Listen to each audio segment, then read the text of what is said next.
welcome back to my channel. So sorry I went missing for a little bit last week. I wasn't able to put a video out because I just got really busy with therapy and uni and work and just life in general, and I just needed that little bit of space to just kind of gather myself because it's been a challenging week. I've had a lot of like ED thoughts and impulses, and I feel like my ED is really ramped up, and I do believe it's because I'm fighting back now more, that the ED is also fighting back against me. So there's been a lot of tears this week. I actually just got back from a very early morning therapy session, and I'm about to have a challenge breakfast. So I thought it would be a good chance to do a little Q&A because I got some really great questions. I can't answer them all, unfortunately. Some of them I don't think are that appropriate. I'll answer them personally, like through a message, but they're not ones that I really need to share with the public, like details about meal plans and all that kind of thing. So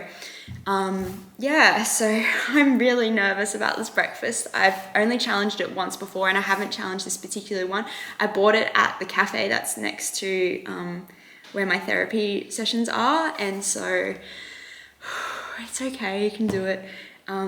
I'm gonna go just get that ready, and well, it is ready, but I'm gonna go grab it and settle in, and we can do a Q&A. So hopefully you look forward to it. So this is what I'm having. It looks so good. It looks amazing. It's also very terrifying, but we're gonna do it. We can do it together. Okay, so the first question I got, which I am so honored and grateful for, was actually, how am I going? It means so much to me to know that people care and want to know, because I really feel lonely a lot of the time, but I should just remember we've got this whole community here. So as I said before, it's been a bit of a struggle lately, but I'm going okay. I had a good session this morning with my therapist, and oh, you can see the Ehlers-Danlos loss there, the bendiness.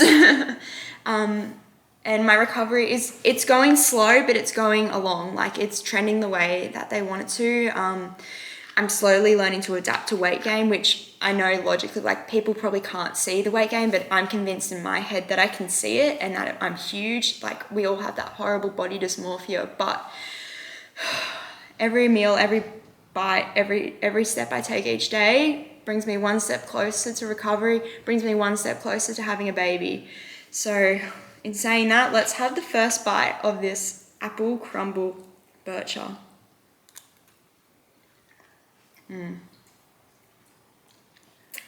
It's really nice. I've been like toying with having this for so long and like umming and ahhing about it, but I finally just bit the bullet and did it. The cafe, it's amazing. They make the best coffee as well, but they also have a Biscoff one, which I really want to try, but they didn't have it today. Anyway, back to questions. So what has helped you most when you want to act on a thought? Honestly, reaching out to people, like letting someone know how I'm feeling, and then they can help me kind of overcome the thought. But when I'm alone, I just let the feelings wash over me. So like, if I've got the thought that I need to exercise because I've eaten more, I will sit myself down and just let myself cry. So I feel the feelings and just accept them for what they are, as awful as they are. But that's the only way you can get through. You've just got to learn to sit with them.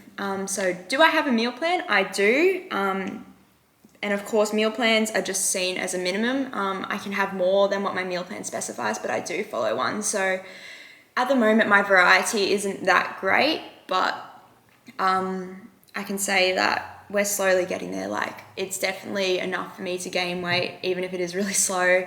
And I probably will be upping it soon from like my choice to up it, so we can make this process happen a little quicker, because otherwise you get stuck in recovery and it's so slow and it's so dragged out. So sometimes it's easier just to rip the band-aid off and go for recovery. I'm gonna have some more bite of my food now.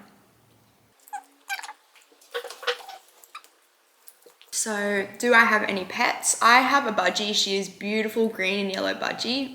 She's currently at mum and dad's place. I'm living at my partner's place at the moment while we build our house. And here we have 4 cats and 2 dogs as well. But honestly, if I could have a sanctuary of animals, I would. Like, my goal in life is to get rich enough to buy a block of land and rescue all these animals, like especially the older ones that people don't want, so I can give them a chance to have their last moments of their life like on a sanctuary. So like have horses, chickens, goats, llamas, whatever's out there, I would probably want to rescue it. And I could talk about that all day. So my favorite nut butter, so it's peanut butter and it's the Maver's Dark roasted peanut butter. I have it almost every day in breakfast. What did you want to be as a kid growing up?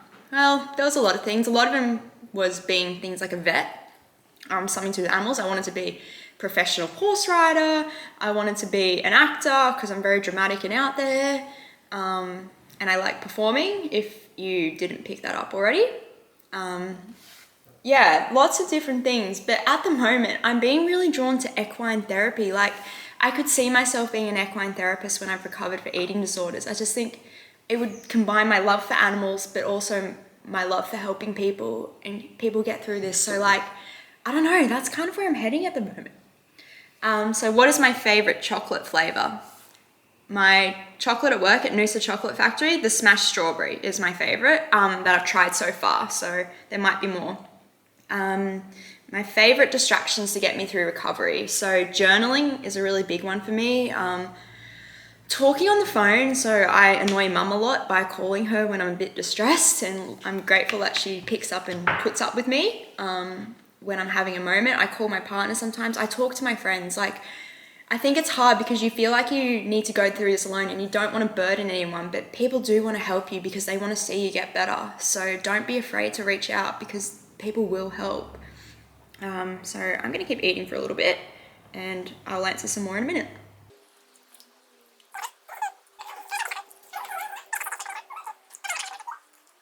Okay, next question. Do you know how to scuba dive? No, but I want to learn because it is epic being underwater. Obviously, I've got to get better before that can happen. This was a really interesting one. Something you hate about living in Australia.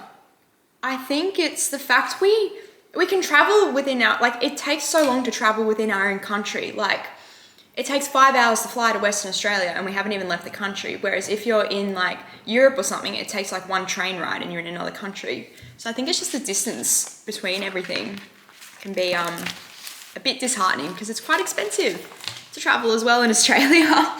So that hasn't been happening a lot lately. Your advice to get unstuck and just go for it. What I did when I was feeling really stuck is I wrote out my reasons to recover and I keep them close to me. And I trained myself to realize that there is so much more to life than the number on the scale. Like, that's not life. That number doesn't really do anything for you. Like, when someone meets you, they don't ask you, well, how much do you weigh? No one cares. You know, they want to know, what do you like? What do you dislike? What do you want to be? What do you want to do? Where do you want to go? That's the kind of thing. So having my reasons to recover with me reminds me that there's more to life than the weight. So, and also just seeing people living life and I'm not living life. Like, I'm seeing people my age now having kids, getting married, and I can't do that yet. And that really acts as a motivator for me. So doing that kind of thing helps. Does recovery get easier? In some ways, I'll tell you when I get there myself. In other ways, it's been a huge challenge still. And like I said, I had a really rough week, but I think it's just learning to ride the waves. And you'll have hard weeks, you'll have good weeks, you'll have hard days, you'll have easy days, but just keep going no matter how hard it gets. Is there anything that helped you most to deal with negative thoughts?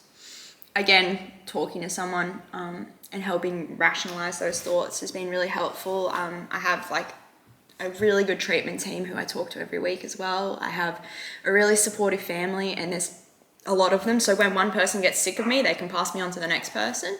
But yeah, reaching out really helps with that. Do I often eat alone? Yes and no. If I'm not working and I'm at home, obviously I'm eating alone. I don't eat dinners alone because everyone's home. I usually like to have someone with me because I like the company, and yeah, I ruminate a lot when I'm on my own, so I do still like having company. That's why Mum came over for a visit today, to just support me through this bit more challenging meal.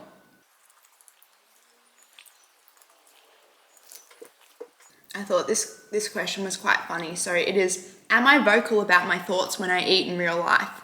Yes. I'm an extrovert. I talk a lot.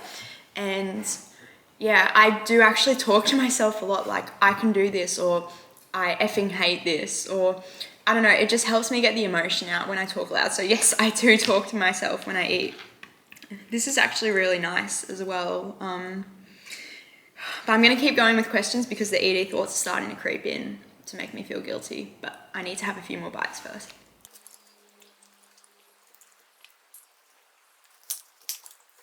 So how am I feeling with recovery, job and uni? And let's add building a house onto that as well. Honestly, uni is normally my priority, has always been my priority because it was always a major distraction when I was deep in my eating disorder.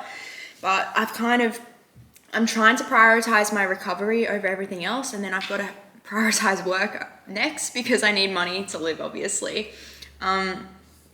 I'm just trying to take each day as it comes and not put the pressure on myself to perform at the level that I expect myself to. So I only ever expect high distinctions at uni, but with everything that's going on, with everything I'm going through, I'm like, it's okay to get a distinction. It's still a really good mark. Or it's okay to not do as well as I think I should, because I have a lot of shit going on. And yeah, you've just really got to be kind to yourself with all of that.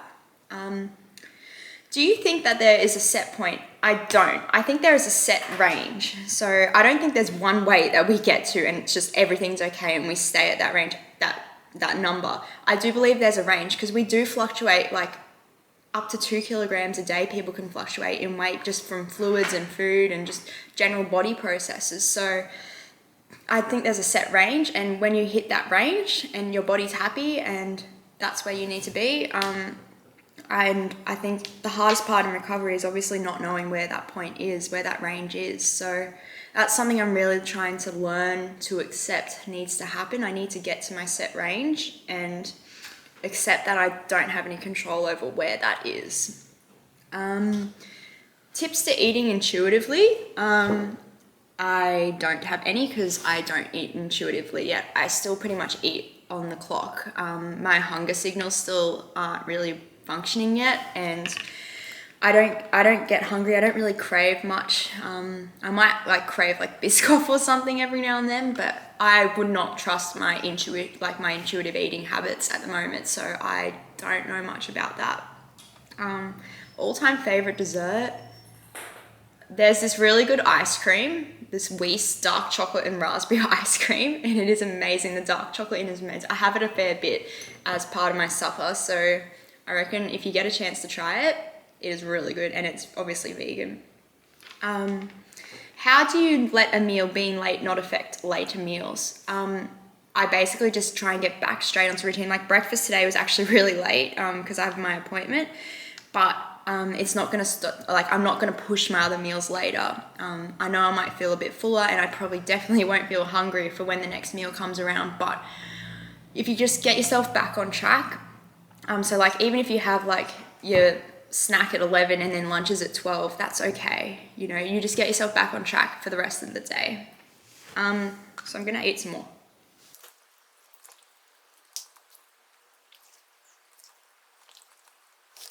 So how long have you been in recovery for? I think around 6 months now. 5, 6 months. I think since I committed properly, in January. So I'd say I've been about 5 months in recovery now. I've still got a long way to go, but I was thinking about that this morning, looking back to even where I was a couple of weeks ago, I can see how far I've come. I would have never challenged this even a few weeks ago, but here we are, we're doing it. Yeah. How do you deal with weight gain? Honestly, I don't deal with it. I cry a lot. They're actually changing. I'm not knowing my weight anymore. We're doing it through a different measurement instead, which I think will help take the pressure off, because I used to fixate on that number so much. It would control everything I did up until I got weighed, and I'd be so devastated if that number goes up. But I also know the healthy part of me knows that in order for me to have a baby, to to have the life I want, I need to get better, and part of that getting better is weight gain. So just coming back to the reasons why and letting yourself feel the shit feelings when they're there. Like, let yourself cry if you want to cry. It's okay. It's okay to hate the process, but just don't let it interfere with your recovery itself. And if you are finding that, you know, knowing your weight and you're struggling with weight gain, do talk to your treatment team about that and see maybe you can do blind weighing or get measured in a different metric just to help you along, because we need to gain weight if we want to get better. If you're in a circumstance where you need to gain weight like me. How are you doing with compulsive movement? Great, not really. It's definitely been a struggle. I've been challenging myself to some like small stints of stopping movement because it's so automatic now. I don't even know I'm doing it, but it's definitely probably going to be something I tackle a bit further into recovery. It's not debilitating me in any way or anything. It's just, it's there, and I'm trying to make myself sit down more and do more sedentary activities.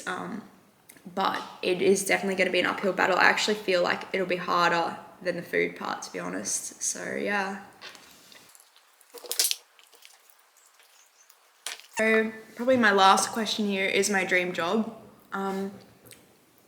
Yeah, I've had a lot of dream jobs, but I'm really being drawn, like I said earlier, to equine therapy, and the thought that maybe I could be recovered and be someone with lived experience and helping others who have eating disorders through equine therapy, and also partly my dietetics training to hopefully help them recover as well. I just think, yeah, I just love horses as well. And now that I've had the chance to start going through that therapy myself, I just think it's been so helpful for me, and I can see the magic in it for both the horse and the human as well. So, yeah.